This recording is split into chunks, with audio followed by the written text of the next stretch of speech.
Yes. All right. So I want to open this up for questions. I know it's a little bit warm in here. I appreciate your patience and hanging in there. I know it is toasty, but I do want to ask, give you a chance to ask any questions. I do have like a couple of copies of Spy Chips, and I have, I believe we have several boxes of Shadow Government, so if people would like to get a copy. Let me tell you real quick, Spy Chips came out in 2006. It's kind of like J. Edward Griffin's book, The Creature from Jekyll Island, where when it came out, people kind of went, I don't know. And then when the Federal Reserve actually revealed its true colors, then it became a very relevant book. I'd say probably the same is true for Spy Chips. So if you haven't read it yet, please get a copy, even if it's at your local library. I don't need your money, I want your mind. And read the book. As far as Shadow Government goes, this is a movie that I made together with Grant. Grant Jeffrey wrote the book, and then I put together the film. I was the associate producer on it. And what I like about this movie is you can't tell somebody, hey, sit down and read this book, or hey, sit down and watch this hour-long video. But what you can do is if you got somebody you want to wake up to this, you can say, just watch 5 minutes of this video with me, and everybody will agree to watch 5 minutes. I guarantee you, once they watch 5 minutes, they'll watch the whole thing. And when they get to the end, this movie, the last 5 minutes, is very Christian. So when you're terrified, you go through all of this, and you're like, oh my gosh, it's really coming, this is horrifying. What's the answer? And then Grant Jeffrey walks along with his Bible in his hand, and he says, all of this was foretold 2,000 years ago, and the answer's in this book. So if you're not a Christian, just turn it off before the last 5 minutes, if that offends you. If you are a Christian and you want to spread that message to others, I think this is a really powerful way to do it. And let me just conclude here in a bit of hope. And I've written this children's book called I Won't Take the Mark. It's not available, but it's written. Long story. But it is a contract for children to sign in the book. That is the same thing my grandmother, when I was 8 years old in a little farmhouse in Ohio, sat me down and said, there'll be a time when you won't be able to buy or sell within a number. And I want you to promise not to take it. And I said, okay, Grandma, you can imagine how they could do that. I won't take it, and I'll tell my grandkids, and they'll tell their grandkids, and thousands of years in the future, all those generations down the road, our descendants will know not to do it.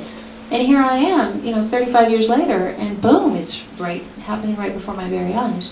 So I want children to be able to make this promise when they're children, so that when they grow up and see this happen, it doesn't just feel like the natural progression of things.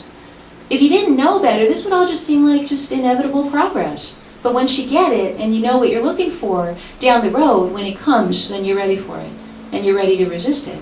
So the hope, I have lots of pieces of hope and many reasons to feel hopeful.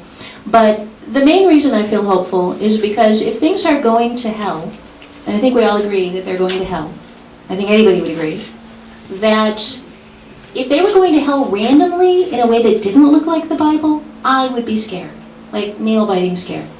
But the fact that they're going to hell in exactly the way we were told 2,000 years ago by a guy in exile on an island, an old 80-year-old guy who had never seen any of this, that gives me hope. Because what it tells me is that every single thing that the Bible tells us is going to go wrong is going to go wrong. But then you read the other part, and there's a really fabulous ending to that book, if you haven't looked lately. So we win. The good guys win. We just got to get through a little bit of darkness before that happens. If you come out of the top.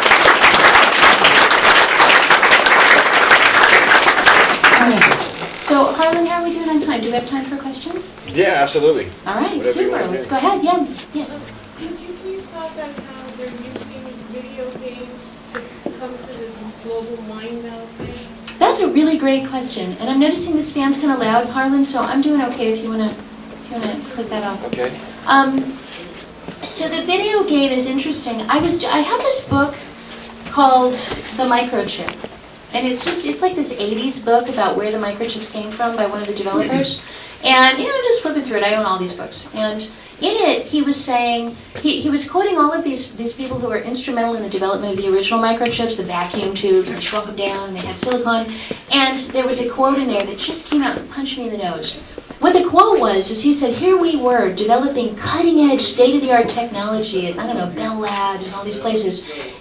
And the engineers were saying they're using it to play video games. The most advanced technology on the globe being used in the stupidest way ever.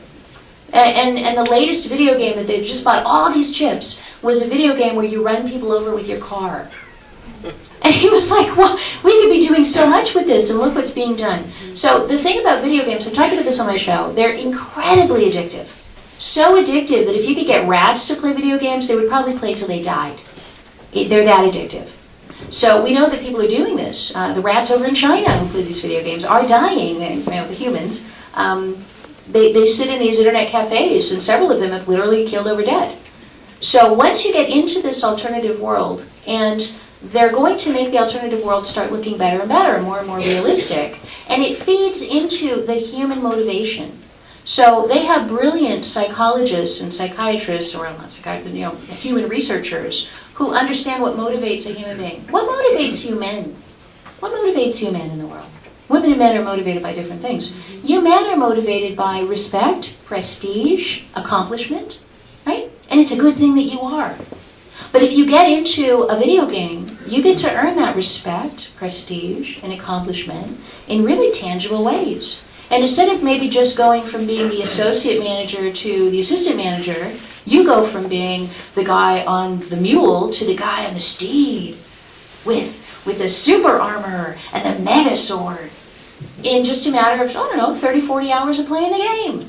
So it feeds that need that we have to excel. And I've seen it do that to men to the point where they give up their real lives because their real lives become increasingly useless the more they play the game. Their wife's angry at them. They're fat and ugly. They haven't showered in 3 days. They've lost their job. They're living in their mom's basement. And man, now I really want to play the game because when I get there, everybody loves me. And I'm super dude. And the minute I pull out of the game, I got to look around and go, ooh, this reality stuff, this like meat package I live in, this fat, ugly thing, ooh, I don't want that. So what's going to happen, and I have my own theories about what the mark of the beast is actually going to be. When the Bible talks about the mark of the beast, when people take it, it goes along with worshiping. You're not going to accidentally do it. Don't worry, nobody in this room has ever done it, because you have to actually worship the beast. And I actually hypothesize that moment is going to be the uploading of your soul out of your body into the network for permanent safekeeping.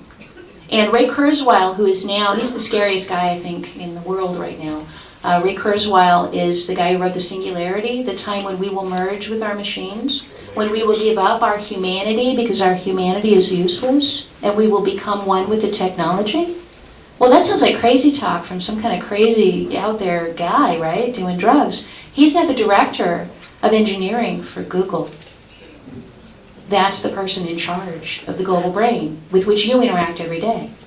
That guy. So that's what he wants. And ultimately, when the world is so polluted and so filthy, and we are so riddled with cancer, and we're so fat and helpless and weak and tired, at that point, you won't want to be in this world around us. There won't be any more trees, butterflies, birds. It'll all be gone.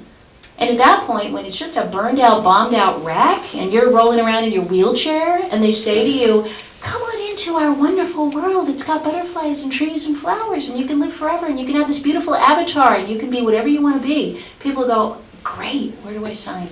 And if they say, well, just take this mark and upload yourself out of this meat package into this world, people are going to do it. So actually, I've had just mortifying dreams about this even. About people actually saying, I'm going to give up this body and go into that thing. Yeah. Question, sir? I have some three sons and some friends that I've been trying to convince for a long time about the New World Order, and I can't seem to get any of them to accept it or to believe it. I've showed them literature and books and all kinds of things, try to get them to listen to Alex Jones, and they just refuse to accept it. Do you know of any way to get them to open their minds, to be receptive to the concept? Well, I guess the question was, the gentleman asking the question has family members and friends who he's been trying to wake up to the New World Order, to listen to Alex Jones, to become aware, to open their minds and hear it, and they don't want to hear it. How many people have had that experience in this room? Okay. There's a hand that didn't go up. So, I guess the good news and the bad news. The good news is you are in good company with Messiah Jesus Christ. Because he himself walked around and tried to tell people the truth. And people didn't want to hear it. And if they didn't hear it coming directly from the mouth of Jesus Christ himself, they're not going to hear it coming from me, and they may not hear it coming from you. And he addressed this in the scripture. He said, let he who has an ear hear. You guys hear that over and over. It says it all the time in the Bible. It's like a throwaway phrase. Well, it's not a throwaway phrase. He was really saying, those of you out there who have a spiritual opening in the side of your head through which my words can enter, let them come in. So when you're trying to speak to somebody, if this were a room full of dogs, and I blew a dog whistle, everybody would hear the dog whistle. But if this were a room full of humans and I blew the dog whistle, you couldn't hear it. Would it be your fault you couldn't hear it? Would it be my fault? Whose fault is that? So what I've finally come to the conclusion is that it's my job to speak. That's my job. And it's your job to hear if you have an ear. And if you don't, then it's my job to pray for you. And that's about all I can do. Amen. Thank you. Yeah. And by the way, I want to say that this notion that other people are sheeple, this idea that the people who aren't active somehow deserve our scorn, it's easy to feel that way, isn't it? It's easy to feel really resentful. Why aren't they doing more? We could change everything if only they'd get off their rear ends and join up. But rather than view them, I was at the vendor of the RFID technology yesterday, Wade Garcia, down in San Antonio. They gave me a 3-hour tour. I guess that sounds familiar.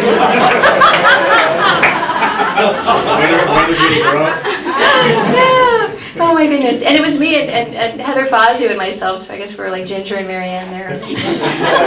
Touring around. But they talked with us for 3 hours, cut it all on video. We're going to be cutting that up and making that available. It's very interesting. And, the whole time I'm there, I'm thinking, what evil things you men are doing. How evil it is what you're doing.